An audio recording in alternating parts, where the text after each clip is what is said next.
नमस्कार, मैं सुनील अभय और आप देख रहे हैं HD न्यूज़ इंडिया। इस समय हम किराड़ी विधानसभा में मौजूद हैं और जहां पर कि ऋतुराज जी विधायक हैं और ऋतुराज जी कहा यह जा रहा है कि लगातार जब से इस जगह पर विधायक बने हैं तभी से वो यहां पर मौजूद हैं और उसके बावजूद लगभग 30-35 साल इस कॉलोनी को हो गया है और कॉलोनी को बने हुए 30-35 साल होने के बावजूद सरकारें बहुत सारी आईं परंतु जब से ऋतुराज जी यहाँ बने हैं जनता ने उन्हें अपना नुमाइंदा बनना समझ करके, अपने क्षेत्र का नुमाइंदा समझ करके उनको लगातार जिताते चले आ रहे हैं। मगर यहाँ का जो माहौल है, गलियाँ टूटी पड़ी हैं, सड़कें टूटी पड़ी हैं, सीवर है नहीं और जो बिजली के पाइप्स हैं, बिजली के जो खंभे हैं, बिजली की जो तारें हैं वो आए दिन जो है घरों के सामने भरी पड़ी हैं। उनके नीचे से निकलना मुश्किल हो जाता है। जब भी पानी भरता है तो हालात ख़राब होते हैं। इसी को लेकर के यहाँ पर जो ज्योतिमाला जी हैं आज 9 दिन से लगातार जो है आमरण अनशन पे बैठी हैं और उनका ये कहना है जब तक उनकी ये मांगें पूरी नहीं हो जाएंगी, चाहे वो नालियाँ हो, चाहे सड़कें हो, चाहे बिजली हो, तब तक वो इस अनशन को तोड़ेंगी नहीं। और उनकी हालत बहुत गंभीर है। वो हालत भी हम आपको दिखाने की कोशिश करेंगे। देख सकते हैं कि यहाँ पर जो है हमारे पीछे ज्योतिमाला जी लेटी हुई हैं और किस हालात में है ये हम आपको दिखाने की कोशिश कर रहे हैं, बात करने की कोशिश करेंगे। अभी तो मैडम आप उठ सकते हैं क्या 2 मिनट के लिए? आ जाइए।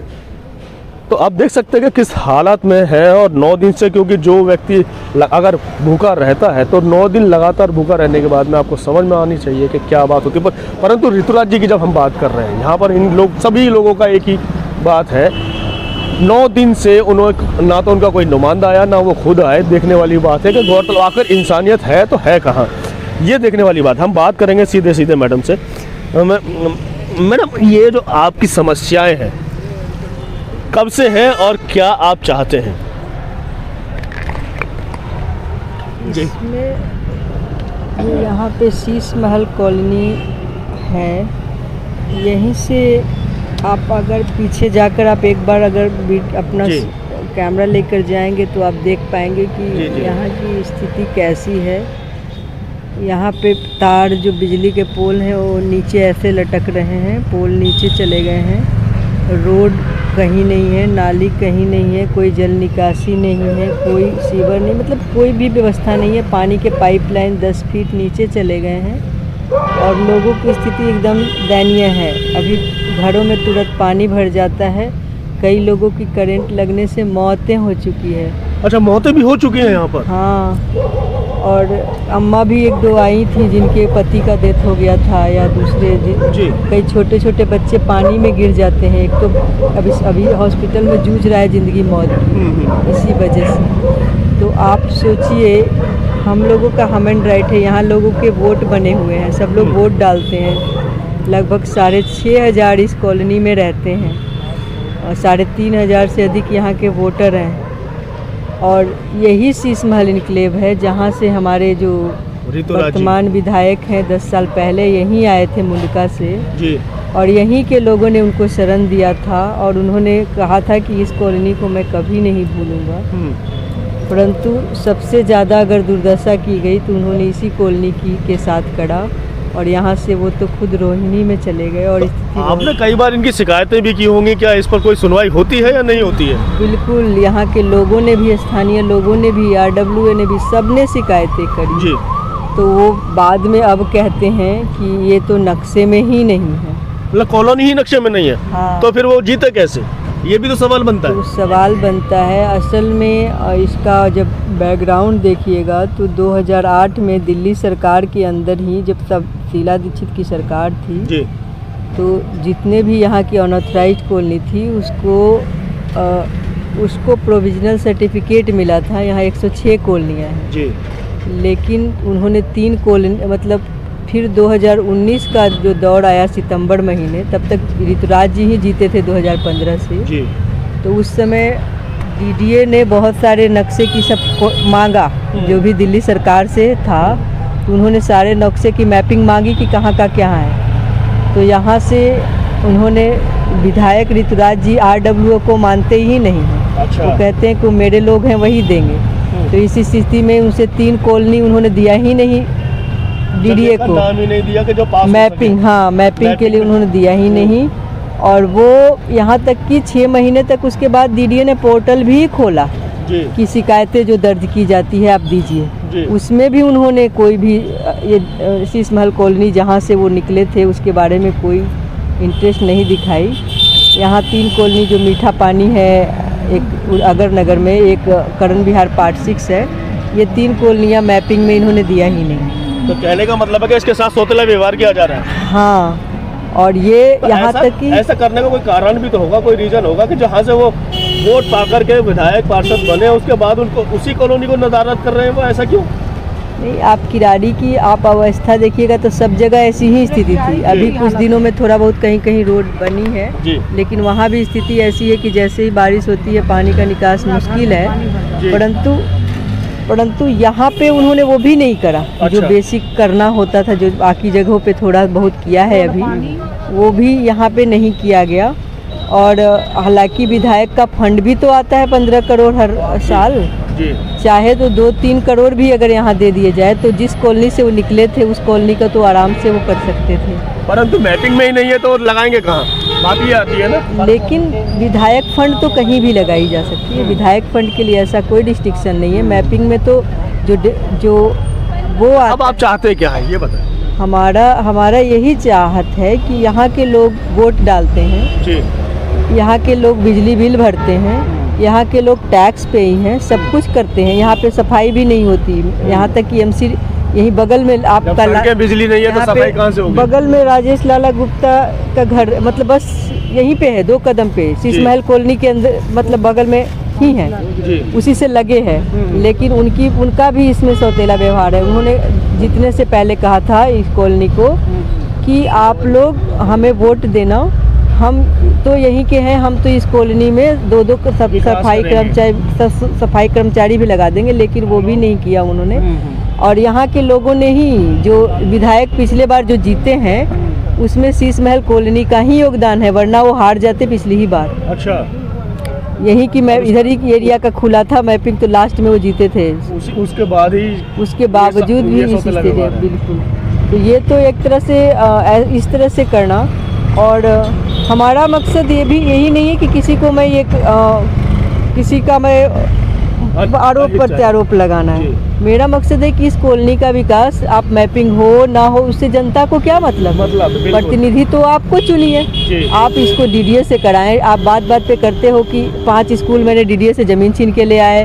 हमने यहाँ पे, यहीं आपको क्रिकेट ग्राउंड याद होगा, तो उन्होंने इतना घुटने से भी ऊपर पानी था, कमर भर पानी था, वो पूरे उतने एकड़, हज़ारों एकड़ ज़मीन है, वहाँ से उन्होंने, हज़ारों से भी ज़्यादा होगा कि क्रिकेट ग्राउंड जहाँ आप समझ सकते हैं, उतने का पानी पूरा सुखा करके उसको क्रिकेट ग्राउंड बना दिया उन्होंने वहाँ पे, जहाँ पे उनको आने वाला था कमीशन वाला। जी। और ये तो बहुत छोटा कॉलोनी है उसके अनुसार, तो इच्छा शक्ति होनी चाहिए। अच्छा, 9 दिन आपको हो चुके हैं मैडम, लेकिन आप ये अनशन, आमरण अनशन आपका कब तक चलेगा? क्योंकि आपकी हालत भी बहुत गंभीर है, इस स्थिति में देखते हुए आप बात भी नहीं कर पा रहे। हमारा कब तक चलेगा ये? आमरण अनशन का मतलब आमरण अनशन है, होता बिल्कुल वही है। जब तक कुछ ठोस 9 दिन तो हो चुके हैं, इसीलिए मैं पूछ रहा हूँ। क्योंकि अभी उन्होंने बात आ रही थी कि कंस्ट्रक्शन का काम रोक दिया गया है पॉल्यूशन की वजह से। यहाँ पॉल्यूशन भी बहुत अधिक है, बिल्कुल। लेकिन कुछ ठोस तो हमें कदम तो मिले, कोई तो आए। ये तो एकदम हमें आश्वासन भी आपको मिलता है तो ये प्रेरणा तो हमें बापूजी से मिली कि अनशन का, हमारे संविधान में अधिकार है कि अगर आप खुद काम नहीं कर सकते हो तो मैं अपने आप को गला करके, शरीर को कष्ट दे करके मैं अपनी बात मनवा सकती हूँ। लेकिन कोई नुमाइंदा तक नहीं आया हमसे बात करने के लिए। ऐसे ही अगर आगे भी चलता रहा तब क्या होगा? फिर हम लोग ऐसा रुख करेंगे। अभी देख, मेरा तो मकसद है कि ये जब तक कोई ठोस सोल्यूशन निकले, विधायक ना निकाले, कोई और निकाले, लेकिन सोल्यूशन निकले, इसका निकलना चाहिए। बिल्कुल, जनता के हक में आना चाहिए कि अगली बरसात इनको ऐसी ना बीते। तो आप देख सकते हैं कि इनकी हालत कितनी गंभीर है, और गंभीर होने के बावजूद भी इस स्थिति में वो है कि थोड़ा सा उन्होंने अपने आप को संभालते हुए ये बात कही है कि जनता के हित के लिए वो अपने आप को गांधी जी से प्रेरणा लेकर के कुछ भी करें। परंतु यहाँ का जो नुमाइंदे हैं, जिनके हम ऋतुराज जी की बार बार नाम ले रहे हैं, कॉलोनी वाली वासियों से भी हम बात करेंगे और अंदर जा कर के ये भी मुआयना करेंगे कि आखिर इस बात में जो है कितनी सच्चाई है और क्या बात यहाँ निकल के आती है। लोगों से भी बात करने की कोशिश करेंगे। अब संवेदना इतनी है, आम जनता जब त्राही त्राही कर रही है और जिस जगह से वो लोग निकले हैं, जहाँ से पार्षद बने हैं, तो क्या उनका अपना ज़मीर कुछ कहता नहीं है, जगता नहीं है या रोता नहीं है? क्या वजह है? क्या आदमी विधायक पार्षद बनने के बाद, जनता से वोट लेने के बाद में अपने आप को उन्हीं का रहनुमा या भगवान अपने आप को क्या साबित करना चाहता है, जिसकी वजह से जनता पिसती रहे और वो मज़े लेते रहे? बात करेंगे यहाँ के कुछ लोगों से।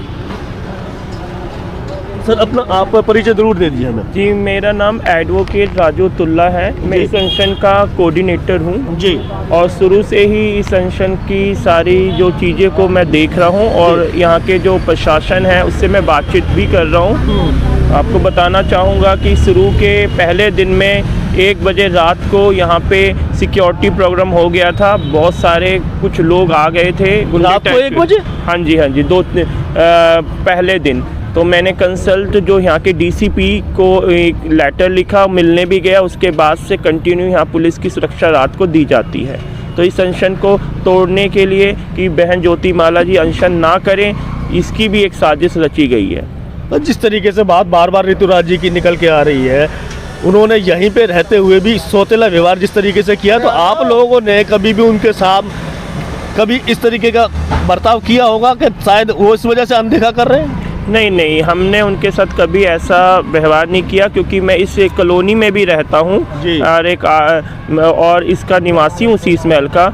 जबकि उन्होंने अपनी राजनीति की जो शुरुआत ना शीश महल इंक्लेव से की थी। शीश महल की जनता ने उन्हें 2 बार विधानसभा में पूरे बहुमत दिया था। यहाँ 2 पोलिंग स्टेशन है, यहाँ से आम आदमी पार्टी को ही वोट मिला। फिर उसके बाद आया निगम का चुनाव। ऋतुराज जी ने कहा यहाँ डबल इंजन की सरकार होगी तो विकास कार्य होंगे। फिर लोगों ने भरोसा करके तीसरी बार भी यहाँ के निगम पार्षद को वोट दिया। लेकिन बड़ी दुख की बात है कि 10 साल में शीश महल में एक भी ईंट नहीं लगी। हमारी शीश महल कॉलोनी आज की डेट में 16 साल पीछे हो चुकी है। लगातार जीतने के बाद भी 16 साल पीछे बता रहे हैं। हाँ जी, यहाँ पे आप अंदर जाएंगे तो यहाँ पे बिजली के खंभे इतने नीचे हो गए हैं, यहाँ की महिलाएं और बच्चों के लिए सुरक्षा उत्पन्न है। रोड और नाली है नहीं, निकासी नहीं है, चारों तरफ पूरा भरा हुआ है। ऐसा लग रहा है मेरे ख्याल से दिल्ली के जो झुग्गी झोपड़ी है उसका भी ये हाल नहीं होगा जो हाल शीश महल इंक्लेव का विधायक ऋतुराज जी ने बना दिया है। जो हाल झुग्गी झोपड़ी का नहीं है, वो हाल शीश महल कॉलोनी का बताया जा रहा है, जिससे कि खुद विधायक हैं ऋतुराज जी। अब आप समझ सकते हैं कितनी गंभीर समस्या है। बात करेंगे, हमारे साथ और भी साथी हैं। भाई साहब, आप अपना परिचय देते हुए ज़रूर बताएं कि क्या कहना चाहेंगे कि इस क्या चाहते हैं आप लोग यहाँ पर? हम लोग चाहते हैं कि हमारा इलाका साफ़ सुथरा हो जाए, रोड बन जाए, नाली बन जाए, यही हो। 10 इतने साल हो गए आप लोगों को, हमें 30 साल हो गए। क्यों नहीं दिया जाता? 30 साल हो गई सर जी, हम जिताते हैं, धोखा तो करता हमारे से। तो हर जो भी आता वो धोखा। हाँ, 2 बार ऋतुराज विधायक को जिता दिए भरोसा करके। इस बार निगम पास को जिताए, तभी कोई काम नहीं हो पा रहा हमारा। जैसे वैसे ही है सर जी। अब क्या होगा? अब हम चाहते हैं वाला फिर से चुनाव है। हाँ, फिर से चुनाव है सर जी, हम देखते हैं क्या होता है। मतलब अगर आपकी बात मानेंगे तो कुछ सोचेंगे, वरना हाँ ऋतुराज जी को भगाया जाएगा, कहने का सीधा मतलब है। आप लोगों में से कोई बोलना चाहेगा क्या? तो आप समझ सकते हैं कि यहाँ पर जो है, जिस क्षेत्र में आप कहते हैं एक घर का मुखिया होता है, विधायक घर का मुखिया ही माना जाता है, और अपने घर परिवार को देखना उसकी एक जिम्मेवारी होती है। अगर वो जिम्मेवारी से मुंह मोड़ रहा है तो क्या वजह है, और कि वजह कोई भी रही हो, लेकिन अगर मुखिया ही मुंह मोड़ लेगा तो उस घर का आखिर होगा क्या? सिर्फ और बर्बादी के अलावा कुछ नहीं मिलता। आने वाले समय में हम अभी आपको अंदर का मुआयना भी दिखाएंगे कि आखिर कॉलोनी का हाल क्या है। इसी के साथ मैं सुनील अभय, HD न्यूज़ इंडिया।